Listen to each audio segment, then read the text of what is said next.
الشیطان الرجیم بسم اللہ الرحمن الرحیم الحمد للہ رب العالمین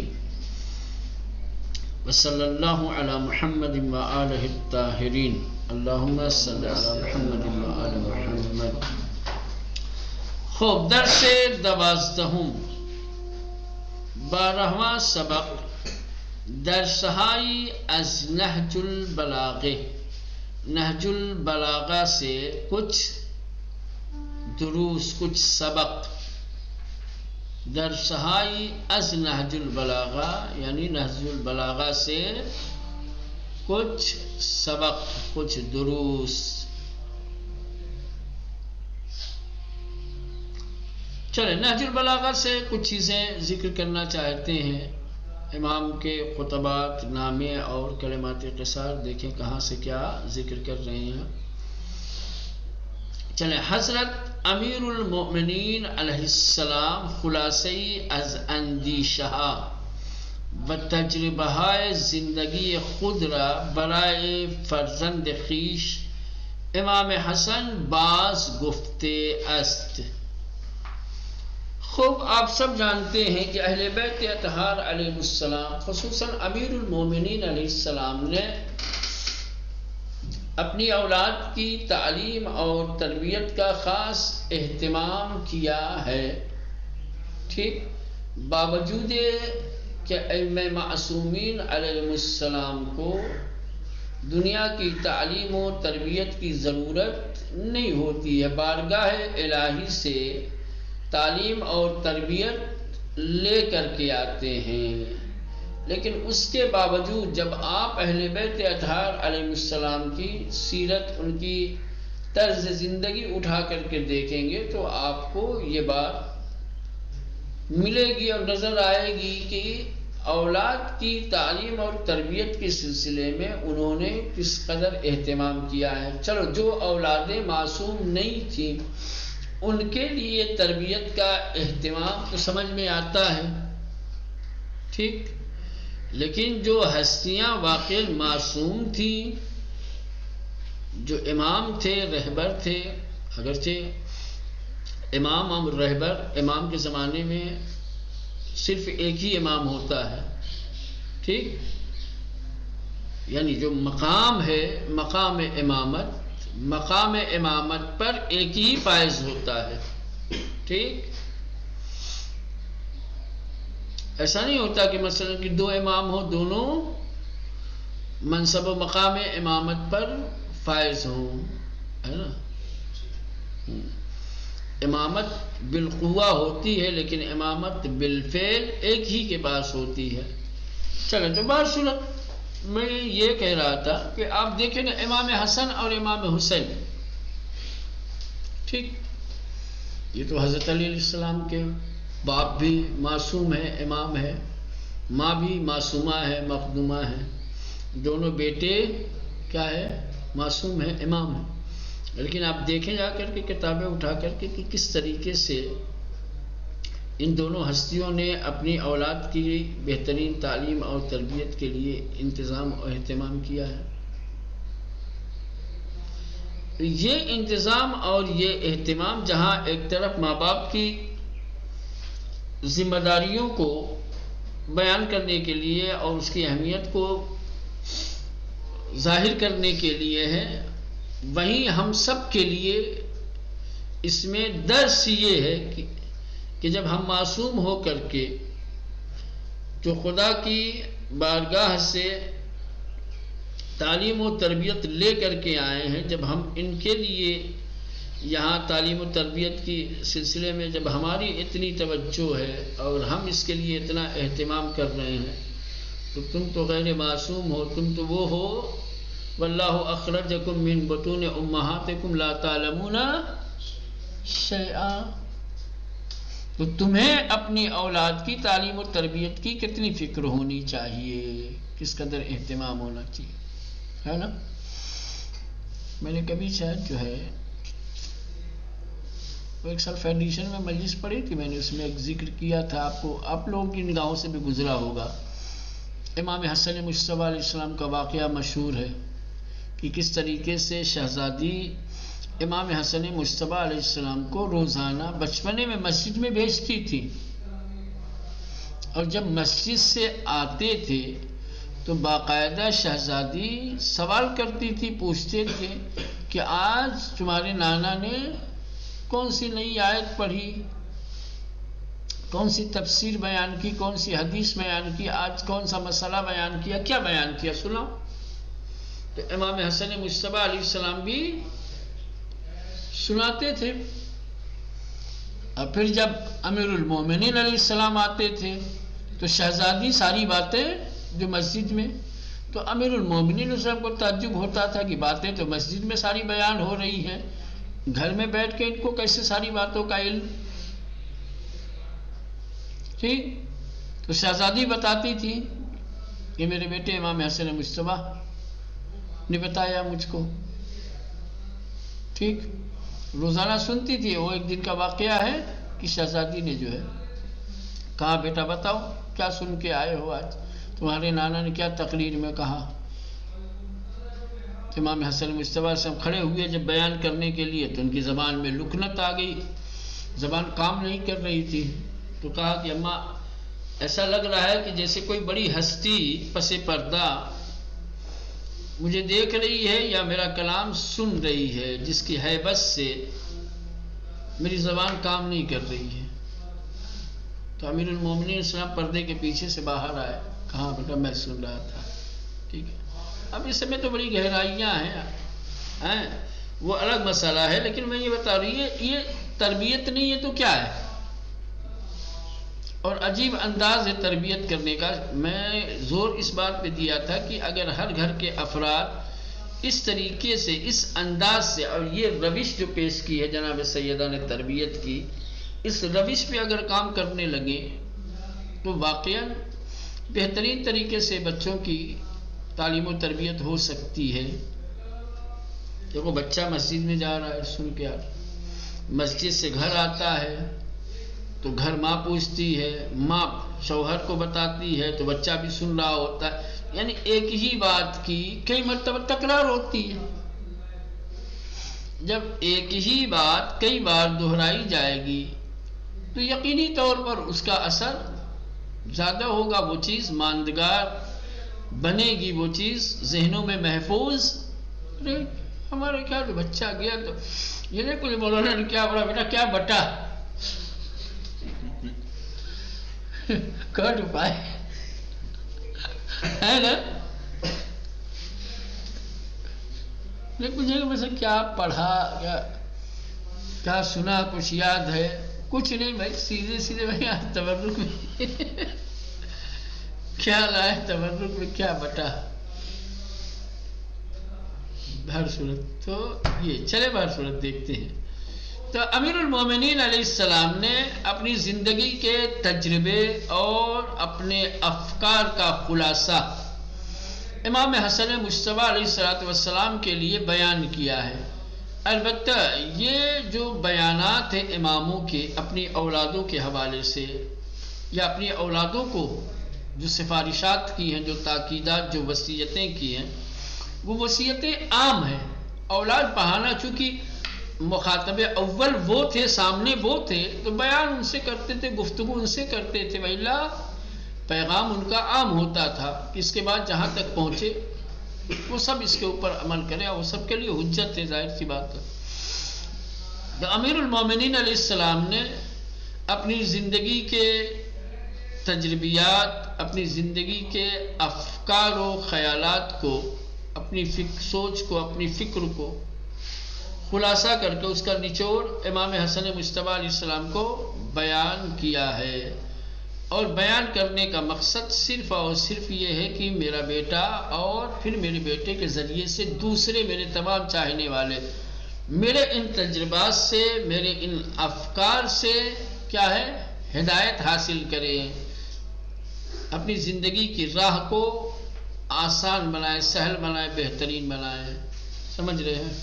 دیکھیں حضرت امیر المومنین علیہ السلام خلاصی از اندیشہ و تجربہ زندگی خود را، امیر المومنین علیہ السلام نے اپنی زندگی کے تجربے، اندیشہ یعنی سوچ وچار فکر، سمجھ رہے ہیں، فکروں کے خلاصے کو برائے فرزند خویش، اپنے فرزند اپنے بیٹے کے لیے. کون بیٹے؟ امام حسن مجتبی. بعض گفتے است بیان کیا ہے، ذکر کیا ہے.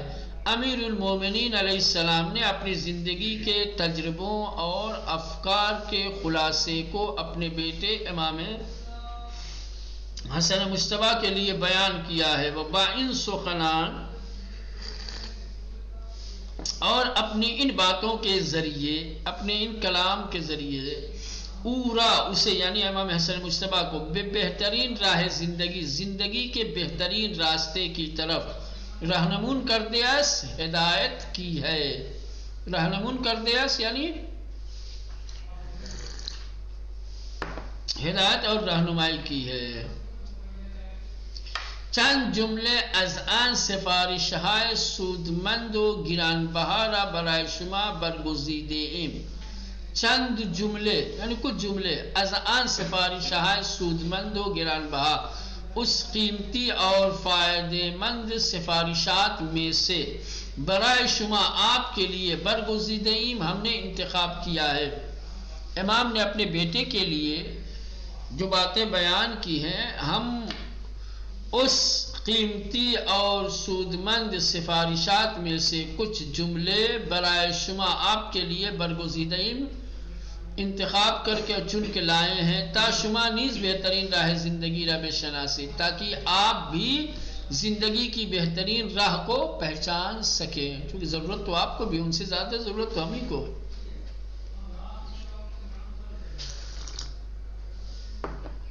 تا شما نیز، تاکہ آپ بھی بہترین راہ زندگی کے بہترین راستے کو بشناسید، پہچان سکیں.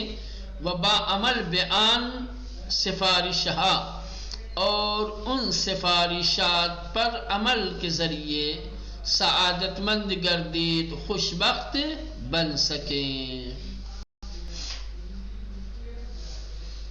اب یہاں سے کیا ہے؟ امیر المومنین علیہ السلام کی سفارشات، تاکیدات، ان کی وصیتیں جو آپ نے امام حسن مجتبی سے کی ہیں وہ شروع ہو رہی ہیں. اے حسن، راد مردان در مقابل ظلم و ستم خاموش نہ نشینند، با ستمگران با دست و زبان مخالفت می کنند.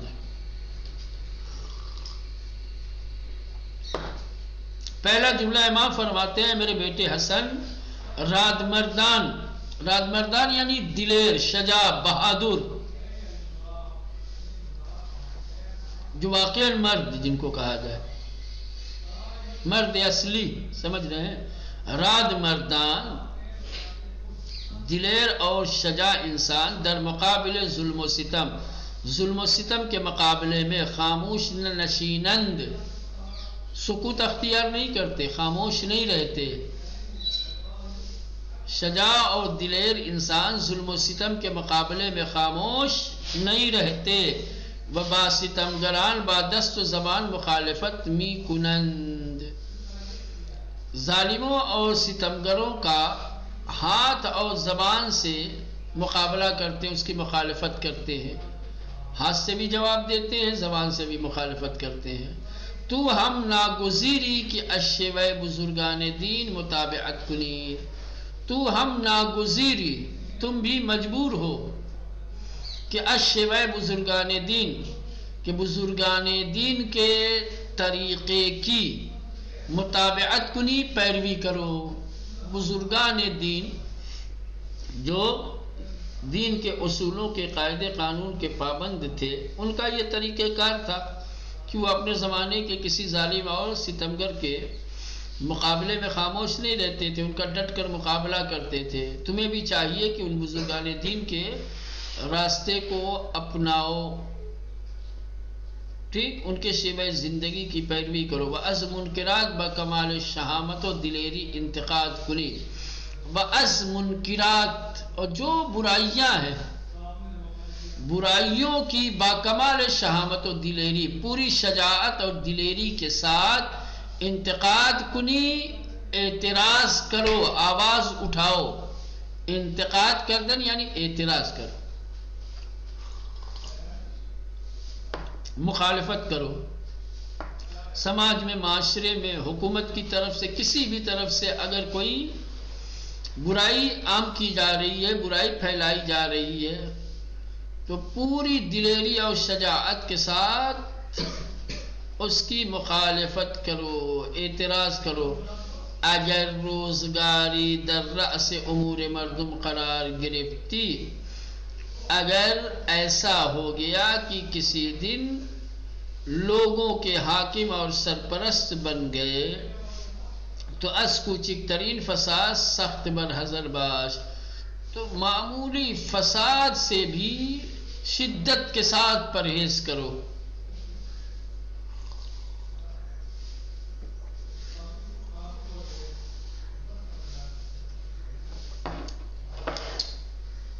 ظلم و فساد رعایا سے بد ہے، حاکم سے بدتر ہے، سمجھ رہے ہیں؟ اگر روزگاری، اگر کسی دن درہ سے امور مردم قرار گرفتن، یہ پورا اتنا جملہ، درہ سے امور مردم قرار گرفتن یعنی حاکم شدن، سرپرست شدن، آپ حاکم بن جاؤ، لوگوں کے امور کے مالک، در رأس امور مردم قرار گرفتی، اور لوگوں کے امور کے کیا ہے، مالک بن گئے۔ در رأس یعنی لوگوں کے امور تمہارے ہاتھ میں آ گئے، یہ کیا ہے، کنایا ہے۔ لوگوں کے امور کا ہاتھ میں آنا یعنی آپ رئیس بن گئے، آپ حاکم بن گئے، منصبدار بن گئے، لوگ تمہارے انڈر آ گئے، لوگ تمہارے ماتحت آ گئے، ٹھیک؟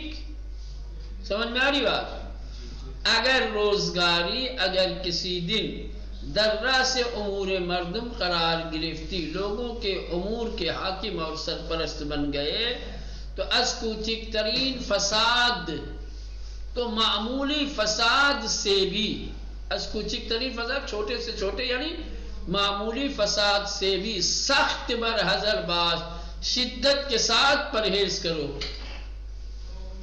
سخت برحذر باش یعنی بشدت، بے پرہیز، شدت کے ساتھ پرہیز کرو،